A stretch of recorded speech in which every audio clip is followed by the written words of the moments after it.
जब बिहार और तमिलनाडु के पुलिस ने मनीष कश्यप के हाथों में हथकड़ी डाल करके तमिलनाडु के मदुरई अदालत में पेश किया तो वहां से एक बड़ी खबर निकल करके सामने आ गया। आप ये जानने का कोशिश कर रहे होंगे कि आखिर मनीष कश्यप को जब अदालत में पेश किया गया तो जज साहब ने क्या बड़ा फैसला सुनाया। वो फैसला क्या मनीष कश्यप के हक में गया या पुलिस वालों के हक में गया, तो आपको मैं बता दूं कि इस वक्त की सबसे बड़ी खबर मदुरई अदालत से निकल करके आ रही है, जहां पे मनीष कश्यप के हाथों में हथकड़ी डाल करके जब जज साहब के सामने पेश किया गया तो जज साहब ने कड़वी आवाज में पुलिस वालों को डांटते हुए कहा कि मनीष कश्यप की गिरफ्तारी गलत है।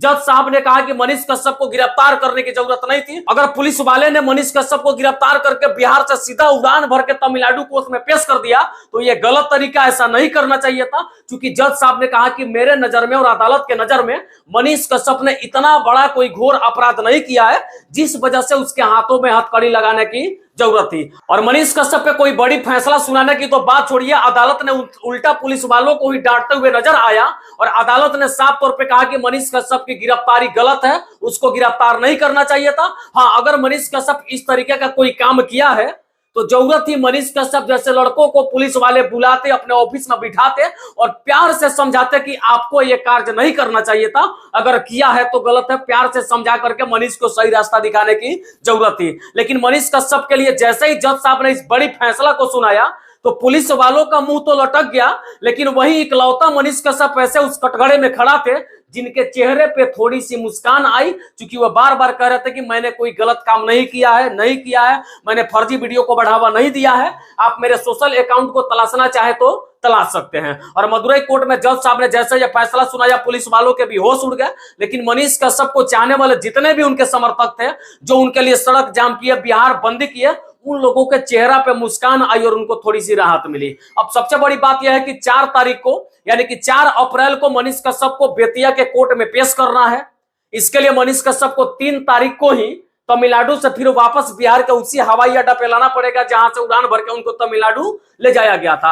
अभी अदालत इस पे विचार कर रहा है, कोई इसके लिए बड़ा फैसला निकल करके सामने नहीं आया है कि मनीष कश्यप को वहां से छोड़ दिया जाए या रिमांड पे दिया जाए। रिमांड की बात करिए तो तमिलनाडु पुलिस जो है 1, 2, 3 दिनों का नहीं, अदालत से मनीष कश्यप से पूछताछ करने के लिए 14 दिनों का रिमांड मांग रही है। और जज साहब क्या रिमांड पे मनीष कश्यप को भेजते हैं या फिर उसी हवाई जहाज में बैठा करके मनीष कश्यप को वापस फिर बिहार भेज देते हैं, ये देखने वाली बात होगी। हालांकि 4 तारीख को मनीष कश्यप को जो बेतिया कोर्ट में पेश भी करना है, इस पे क्या कुछ अपडेट आती है हमारी नजर बनी हुई है। जैसे ही कोई बड़ी अपडेट मदुरई अदालत से निकल करके सामने आती है, एक एक पल की अपडेट हम आपको बताने का पूरा प्रयास करेंगे। लेकिन जाते जाते मैं सबसे पहले आपको बता दूं कि इस वक्त मदुरई कोर्ट से सबसे बड़ी फैसला निकल करके सामने ये आया है कि जज साहब ने मनीष कश्यप के गिरफ्तारी को गलत साबित कर दिया और गलत ठहरा दिया है। उन्होंने साफ तौर पे कहा कि मनीष कोई उतना बड़ा अपराध नहीं किया है जिस वजह से मनीष कश्यप को बिहार से उड़ा करके तमिलनाडु लाने की जरूरत थी। और जज साहब ने कहा कि मनीष कश्यप को गिरफ्तार करने की जरूरत नहीं। एक तरफ जैसे ही मनीष कश्यप को हवाई जहाज में बिठा करके बिहार और तमिलनाडु की पुलिस जो थी पटना हवाई अड्डा से तमिलनाडु के लिए उड़ान भरती है, वहीं दूसरी तरफ मनीष कश्यप के जो भाई हैं वो भाई साहब अपने कई सोशल अकाउंट्स पे आकर के रो रो करके अपना दर्द बयां कर रहे हैं। वही दूसरी तरफ मनीष कश्यप के मां का भी रो रो करके बुरा हाल है, कई वीडियो आप लोगों ने देखा होगा।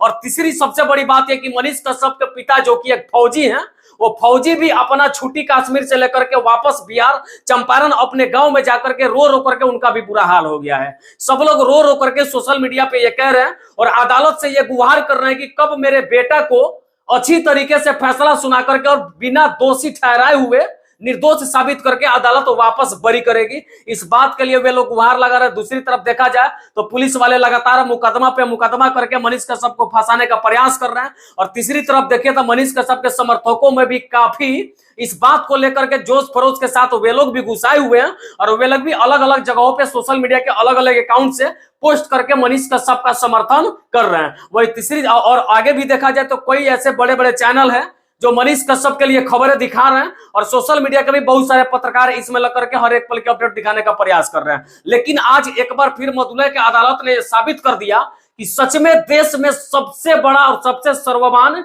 अदालत ही है।